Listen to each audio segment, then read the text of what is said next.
Most of what I'm going to be talking about here is actually going to be contributions that users in our community have added to Hammer. Very little of this is actually my work, so I really appreciate all of our open source contributors, many of whom are here. Please keep up the great work. So, what has Hammer been up to in the last year, and why is my machine not responding? Okay, so we promised you 5 backends, and now we actually have all 5 of them. So PackRat is still handling all of our context-sensitive grammars. GLR works for that as well. We have LALR and LLK on the context-free side, and a regex VM for regular languages. Cool, so that's all in the can finally. We also finished a ton of language bindings, which I didn't actually list on this slide because you can just find them on the website. We added a lot of new combinators because it turns out that protocols are assholes, and they will come and they will come up with ridiculous design decisions that make us add new things. Like what, you say? Endianness. There exist protocols that switch endianness on the fly. TIFF is one of them. You have to there is a byte that you read in the magic header, and it tells you whether the rest of the file is little endian or big endian. So now you can switch that up on the fly. H-aligned. Sometimes protocols care about whether bytes are aligned. I mean, this I'm pretty much okay with. This is kind of a special case of an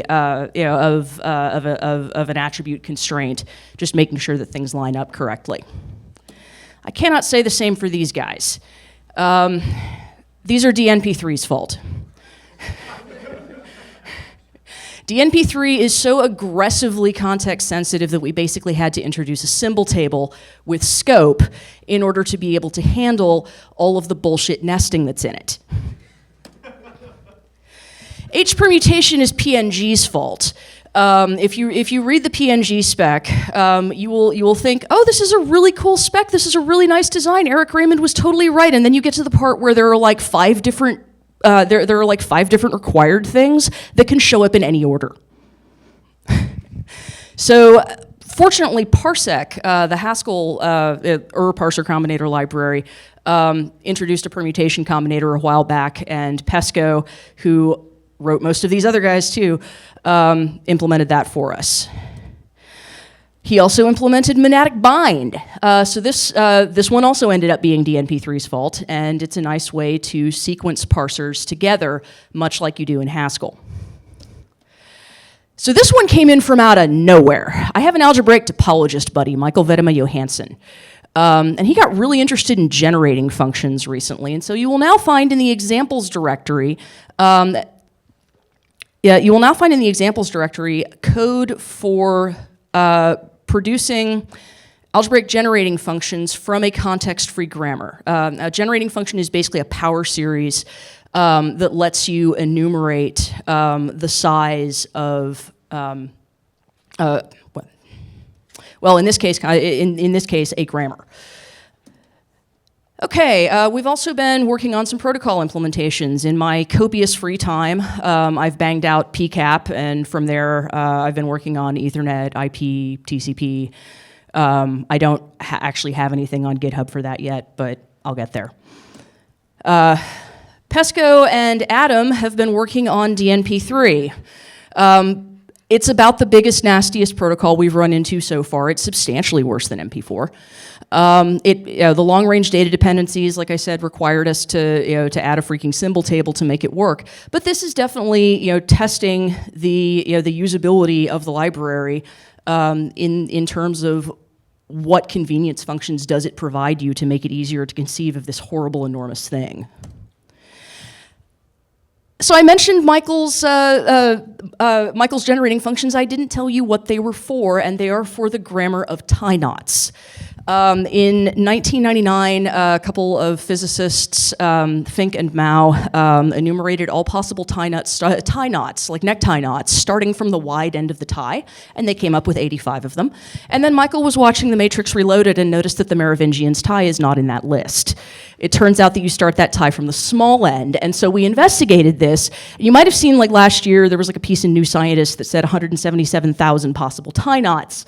That was us. We actually got that wrong.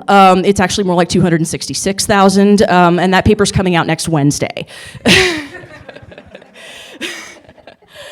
We've also put together a series of tutorial videos on Hammer with help from Stefan back there. It's basically a code along. The early videos give you just some basic introduction to how the library works, setting up the development environment, and then we jump straight into base 64 and then move on into JSON RPC. And that ends up requiring sequencing a bunch of parsers together to give you an idea of how to build more complicated systems by composing parsers. So the beta version of that is up on GitHub. There are notes, there is source code, there are videos. Please let us know if you run into any problems.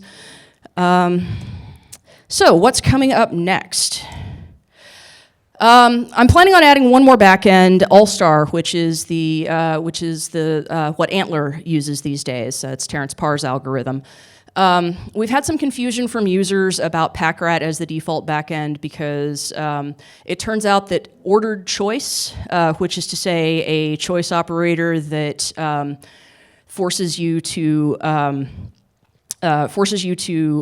put prefixes after things they're prefixes of. So for instance, like if it's a choice between foo and foo bar, you have to put foo bar first in your list of choices, otherwise it will never match foo. So this turns out to confuse users, and so we want to retire that as fast as we can. I'll be adding some more bindings. I've been working on Lua. Other contributors have been working on Rust, and of all things Haskell. I can't figure out why, but it's really nice. Profiling and optimization, as Jeffrey pointed out, are clearly desperately needed. And there are a lot of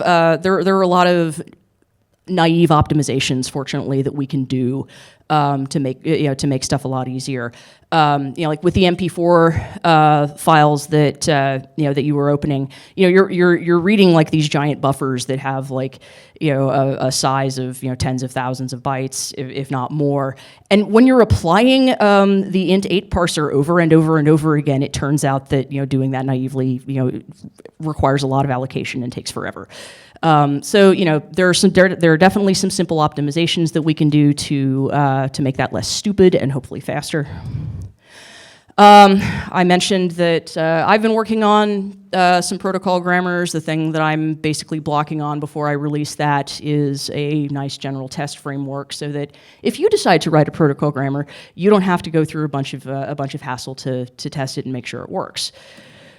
And finally, Michael and I are going to be using the generating functions stuff that we've been working with to see what we can explore in terms of attack surfaces. I mean, you start to get into kind of aesthetics here almost when you're talking about when you're talking about what the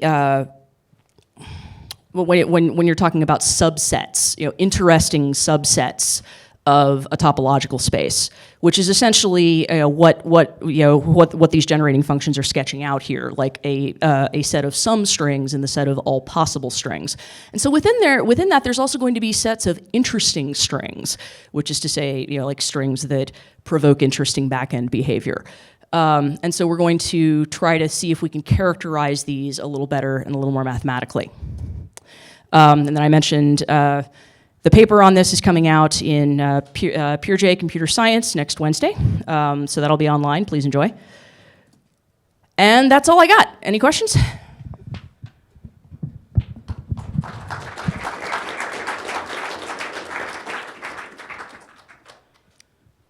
Questions? Well, in that case,